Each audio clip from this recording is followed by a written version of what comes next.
ہزارہ میں باہر سے آنے والی اقوام میں سے یہ سب سے قدیم اور شاندار ماضی کی حامل قوم۔ ان کی حکمرانی جہلم سے اٹک تک 15ویں صدی سے لے کر 19ویں صدی عیسوی تک رہی۔ اس قوم کے ایک سلطان مقرب خان جو 18ویں صدی کے آخر میں ہوئے ہیں۔ ان کی مہر پر کندہ تھا، درمیان اٹک و جہلم، شد مقرب بادشاہ۔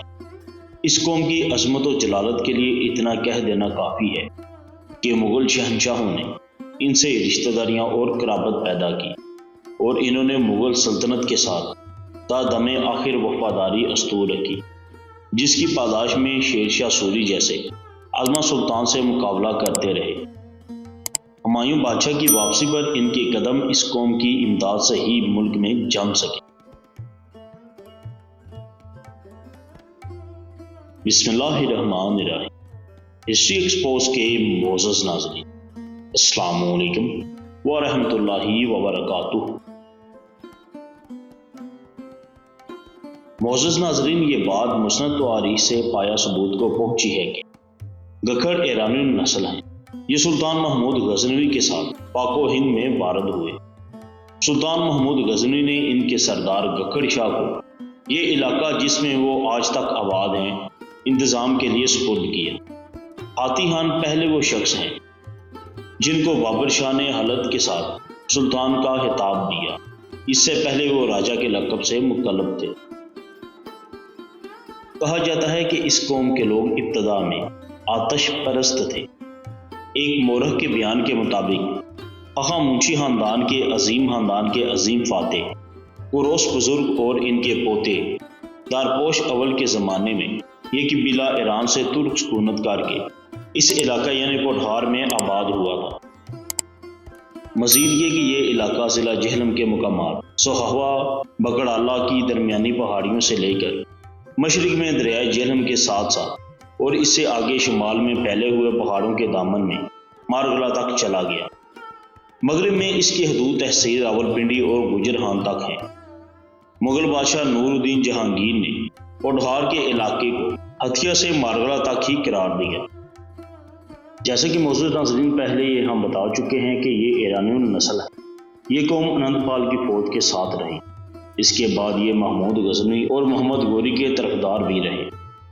بابر بادشاہ جب اس ملک میں آئے تو ان کا مقابلہ اس قوم سے ہوا۔ اس وقت اس قوم کا حکمران سلطان ہاتھی تھے۔ بابر بادشاہ نے یہ ملک فتح کر لیا۔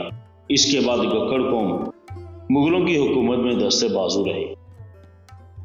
اس کے بعد سلطان سارنگ خان، سلطان آدم دونوں بھائیوں بابر کے ہمراہ پانی پتی کے درمیان داد شجاعت دے کر بابر کے دربار میں مقبول ہو چکے تھے۔ تاریخ فرشتہ میں ہے کہ گکھڑ قوم ہمیشہ تیموری خاندان کی اطاعت گزار رہی۔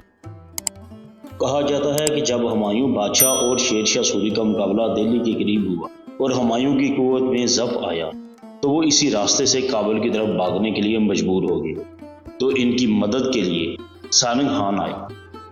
ہمایوں کے تعاقب میں شیر شاہ سوری دریائے جہلم کے پار اترے تو سلطان سارنگ خان نے اسی جگہ شیر شاہ سوری کا راستہ روکا اور ہمایوں کو سمجھنے کا موقع پیدا کر دیا۔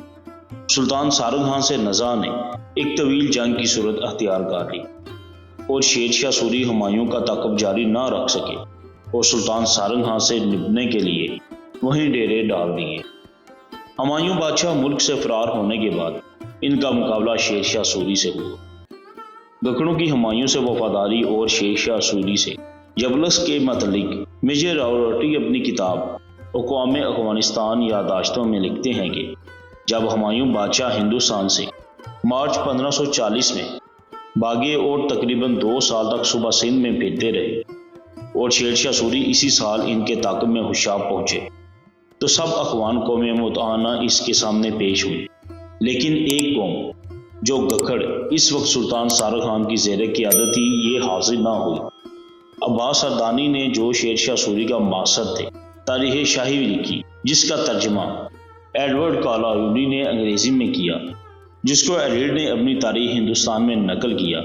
عباس سردانی لکھتے ہیں کہ جب شیر شاہ سوری 1541 میں ہوشاب میں مقیم تھے تو سلطان سارنگ خان ان کے حکم پر بھی ان کے پاس حاضر نہ ہوئے اور جواب میں تیروں سے بھری ہوئی ترکش اور 2 شیر کے بچے بھیجے۔ یہ تملیلی جواب شیر شاہ سوری کے خلاف اعلان جنگ تھا۔ اس پر شیر شاہ سوری نے گکھڑوں کے ملک پر حملہ کر دیا۔ ان کی فوجوں نے زیر کمان جنرل خواص خان یہ مقام روات میں 1542 میں ایک خون ریزہ جنگ لڑی۔ سلطان سارنگ خان برما اپنے دستوں کے میدان جنگ میں مارا گیا۔ افغان فوجوں نے گکھڑوں کے ملک کو تہ و بالا کر دیا۔ سلطان آدم خان جو کہ سلطان سارنگ خان کے بھائی تھے، اس کے بعد ملک کے حاکم بنے۔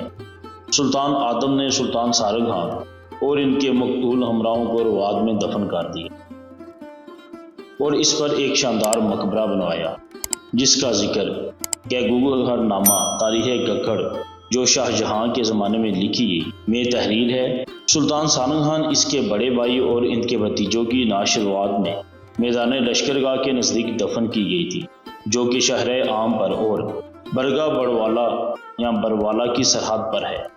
قبر پر عالی شان مقبرہ سنگ مرمر اور دوسرے پتھروں سے بنایا گیا، جس کے حوالے سے معزز ناظرین ہم تفصیلی کلپ بنا چکے ہیں۔ آپ ہمارے یوٹیوب چینل پر دیکھ سکتے ہیں، آپ کو مل جائے گا، تو انشاءاللہ آپ کے علم میں کافی اضافہ ہوگا۔ معزز ناظرین، گکھڑوں کے بارے میں مزید جاننے سے پہلے ہماری آپ سے گزارش ہے کہ اگر آپ ہمارے چینل پہ نئے ہیں اور آپ نے ہمارا چینل ہسٹری ایکسپوز سبسکرائب نہیں کیا تو کر لیجیے اور بیل آئیکن کے بٹن کو بھی ضرور پریس کیجیے تاکہ آپ کو ہماری آنے والی تمام ویڈیوز بآسانی ملتی رہے، اور اس کلپ کو بھی اینڈ تک ضرور دیکھیے گا تاکہ ناظرین گکھڑ قوم کے بارے میں جو خاص عمدہ بہترین مواد ہم آپ کی خدمت میں پیش کرنے جا رہے ہیں وہ آپ جان پائیں، سمجھ پائیں، اپنے علم میں اضافہ کر پائیں۔ معزز ناظرین، تاریخ میں ملتا ہے کہ شیر شاہ سوری نے گکھڑوں کو شکست تو دے دی، لیکن گکھڑ ان کے مطیع نہ ہوئے، لہٰذا انہوں نے اس قوم کو مطیع رکھنے کے لیے ان کے ملک میں اپنا خنجر شاہی بصورت قلعہ روہتاس گاڑ دیا۔ دوسری وجہ ہمایوں کے ہندوستان میں داخلے کے لیے اس دروازہ یعنی قوم گکھڑ کے ملک کو بند کرنا مقصود تھا۔ قلعہ روہتاس کے بارے میں بھی ناظرین ہم 2-3 تفصیلی کلپ بنا چکے ہیں، جنہیں آپ دیکھ سکتے ہیں اور اپنے علم میں اضافہ کر سکتے ہیں۔ آپ کو ہمارے یوٹیوب چینل پہ مل جائیں گے، جس کا مختصر ذکر ہم اسی کلپ میں کر بھی دیتے ہیں۔ شہنشاہ ہندوستان جہانگیر بادشاہ نے اپنی توزت میں جب وہ روہتاس آئے تھے، وہ لکھتے ہیں کہ سوموار کے دن محرم کی پہلی تاریخ کو دریا جہلم کے کنارے سے کوچ کر کے جو شیر خان اخوان کا بنایا ہوا ہے اس پر پہنچا۔ اس قلعے کی بنیاد ایسی جگہ رکھی گئی کہ اس سے زیادہ استحکام کے لیے کوئی دوسری جگہ ہو ہی نہیں سکتی۔ یہ جگہ گکھڑوں کی ولایت سے متصل ہے اور گکھڑ قوم سخت مدبر اور سرکش ہے۔ اس قلعہ کو خاص کر ان کی تنبیہ اور سرگوبی کے لیے یہاں بنایا۔ قلعہ کا تھوڑا سا حصہ بنا تھا کہ شیر خان کی وفات ہوگی۔ اس کے بعد ان کے بیٹے سلیم خان نے اس کی تعمیر کو مکمل کیا۔ اس عمارت پر 2,25,000 سے قدر زائد خرچہ ہوا، جو ہندوستان کے روپے کے حساب سے 40,25,000 روپے ہوتا ہے، اور ایرانی سکے کے حساب سے 135,000 تومان اور توران کے حساب سے 1,21,75,000 روپے بنتے ہیں۔ یوں ہی ناظرین، شیر شاہ سوری کے بعد ان کے بیٹے سلیم شاہ نے بھی قوم گکھڑ پر لشکر کشی کی۔ گکھڑوں نے سلیم شاہ کے لشکر کو ایسا تنگ کیا کہ ان کا کوئی لشکر اپنے ڈیرے سے باہر نہیں نکل سکتا تھا۔ جو کوئی نکلتا اس کو گکھڑ گرفتار کر کے کابل، قندھارا اور بدخشاں بھیج دیتے۔ حالانکہ اس سے پہلے اس قوم کو اپنے نزدیک لانے کے لیے کمال خان کی بہن سے انہوں نے نکاح بھی کر لیا تھا، لیکن وہ گکھڑوں کو رام نہ کر سکے۔ سلیم شاہ ان کی تمام ولایت کو خراب و برباد کر کے خود تو واپس اپنے پایتخت گوالیار چلے گئے، مگر امرائے پنجاب کو ان پنجگنی کا حکم دے گئے۔ گوالیار پہنچ کر قوم گکھڑ کے تمام قیدیوں کو قلعہ کے ایک مکان پر بند کر کے بارود سے اڑا دینے کا حکم دے دیا۔ ان میں کمال خان سپر سلطان سارغ خان بھی، لیکن کمال خان ایک کونے میں صحیح سالم بچ گئے۔ کمال خان کے بچ جانے کے متعلق ملا عبد القادر اپنی کتاب منتخب التواریخ میں لکھتے ہیں کہ کمال خان کی بہن سلیم شاہ کے نکاح میں تھی۔ جب انہیں معلوم ہوا کہ رات کو قیدیوں کو بارود لگا کر جلا دیا جائے گا، تو انہوں نے اس کی اطلاع اپنے بھائی کمال خان کے پاس بھجوا دی اور ساتھ ہی روئی کے بڑے ہوئے 4 لحاف اور کئی مشک پانی بھی ان کے پاس بھیج دیا۔ کمال خان نے غسل کے بہانے ان لحافوں کو پانی میں اچھی طرح بھگو دیا اور ان کو اوڑھ کر سب سے الگ ایک کونے میں جا کر پڑے رہے۔ جب آگ لگائی گئی تو سب قیدی جل کر راکھ ہو گئے، لیکن کمال خان ان لحافوں میں بچ گئے۔ جب سلیم شاہ آتش زدگی کا تماشا دیکھنے قید خانے میں آئے تو کمال خان کو سلامت دیکھ کر کہا، چونکہ تو میرے ساتھ سچا خلوص رکھتا تھا اس لیے آگ سے تجھے گزر نہ پہنچا، اور قسم کھا کر کہا کہ میں اب کبھی بھی تجھے گزر نہ پہنچاؤں گا، اور رہا کر کے اسے اپنے علاقے گکھڑ پر حاکم مقرر کر دی۔ شاہان مغلیہ کے وقت گکھڑ اندرونی طور پر آزاد مملکت کے مالک تھے۔ شاہان دہلی کو سالانہ بطور خراج ایک گھوڑا دیتے تھے اور بطور مالیہ کچھ بھی نہیں دیا۔ درانی بھی ایک گھوڑا ہی لیتے رہے۔ درانیوں کے عہد میں ان کو کشمیر میں جاگیرات عطا ہوئیں جو سلطنت مغلیہ میں ان کو ملی تھی، اور ان دونوں حکومتوں نے ان کو بڑے بڑے منصب بھی عطا کیے۔ درانی سلطنت 1795 میں ختم ہوگی تو یہ 1816 تک معطل آزاد رہے۔ اس عرصے میں 2 دفعہ ان کا مقابلہ سکھوں سے ہوا، جس کی ایک لمبی چوڑی تفصیل ہے۔ اگر قوم گکھڑ کے معروف شخصیات کی بات کی جائے تو ان میں راگنی منگو ہیں۔ یہ دیوان اللہ داد خان کی بیوی تھی جو 18ویں صدی کے شروع میں قوم گکھڑ کے حکمران تھے۔ اگر لوگ رضیہ بیگم، چاند بی بی، نور جہاں اور اہلیہ بائی پر فخر کر سکتے ہیں تو گکھڑ قوم بھی اپنی ملکہ رانی منگو پر فخر کر سکتے ہیں۔ وہ مردانہ لباس پہن کر دیوان عام میں بیٹھتی اور ملک کا نظام کر وہ شاہانہ طریقے سے تمام امور انجام دیتی، بلکہ جنگ کے موقع پر اسلحے سے مسلح ہو کر میدان جنگ میں نکلتی۔ چند دفعہ جنگ میں کامیاب بھی رہی۔ شاہ عالمگیر اورنگزیب نے بھی ان کو خلد فاخرہ سے سرفراز فرمایا تھا۔ انہوں نے ملک پٹھار کو عدل سے بھر دیا۔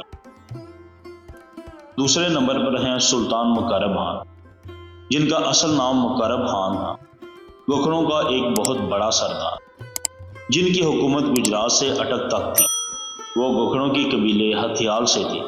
مہر سلطان مقرب خان پر یہ کندہ الفاظ تھے، درمیان اٹک جہلم شد مقرب بادشاہ، جو کہ آپ کو تصویر کی صورت میں بھی نظر آ رہی ہیں۔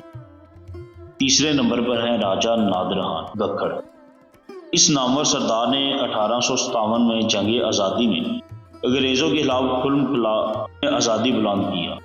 انگریزوں نے بغاوت کو کچل دیا، نادر خان کو گرفتار کر لیا اور بعد میں انہیں پھانسی دے دی۔ اسی سال ماہ دسمبر میں 300 حریت پسندوں قوم ڈھونڈ کے جانبازوں نے مری پر حملہ بول دیا، لیکن انگریز فوج نے اس حملہ کو ناکام بنا دیا اور ان کے لیڈروں کو سخت سزائیں دی۔ خان بہادر راجہ جہاندار خان رئیس خان پور، جن کے بارے میں کہا جاتا ہے کہ خان پور ڈیم انہی کے نام سے یا پھر ان کی اولاد میں سے شاید سوہن راجہ جہاندار خان کے نام سے بنایا گیا ہے۔ مختصر کرتے ہیں اور آگے چلتے ہیں۔ راجگان خانپور کے شاہ 16ویں صدی کے آخر میں اپنی قوم گکھڑ راولپنڈی سے الگ ہوئی اور سلطان سعید خان کا بیٹا فتح خان کوہ نور پور راولپنڈی سے آ کر خانپور میں آباد ہوئے اور 1831 تک اپنے علاقے کے علاوہ کرال اور ڈھونڈ کے علاقے پر بھی حکمران رہے۔ راجہ جہاندار خان راجہ نجف خان بن راجہ سعید محمد خان کے پوتے تھے۔ آپ راجہ حیدر بخش خان کے بیٹے تھے۔ آپ کی وفات 1848 میں ہوئی۔ آپ کے پوتوں میں راجہ سکندر زمان خان 1975 میں سرحد حکومت میں وزیر تعلیم رہے۔ خاندانی شرافت اور نجابت کا مظہر ہیں۔ سوہن راجہ جہاندار خان آپ 1867 میں اسسٹنٹ کمشنر مقرر ہوئے۔ سر لیبر گیفن کے متحد کابل میں پولیٹیکل افسر رہے۔ 1899 میں آپ شاہپور میں تعینات تھے اور 1897 میں آپ راولپنڈی میں ایڈیشنل جج تھے۔ تو ہسٹری ایکسپوز کے معزز ناظرین، آپ کو آج کا ہمارا یہ کلپ کیسا لگا؟ گکھڑ قبیلے کے بارے میں جو ہم نے آپ کو بتایا، آپ کو جان کر کیسا لگا؟ کمنٹ سیکشن میں اپنی رائے کا اظہار ضرور کیجیے گا، ہم آپ کے منتظر رہیں گے۔ دعاؤں میں ہمیں ضرور یاد رکھیے گا، اپنا بھی ضرور خیال رکھیے گا۔ ملتے ہیں ایک نئے خاص بہترین معلوماتی کلپ کے ساتھ۔ اللہ نگہبان۔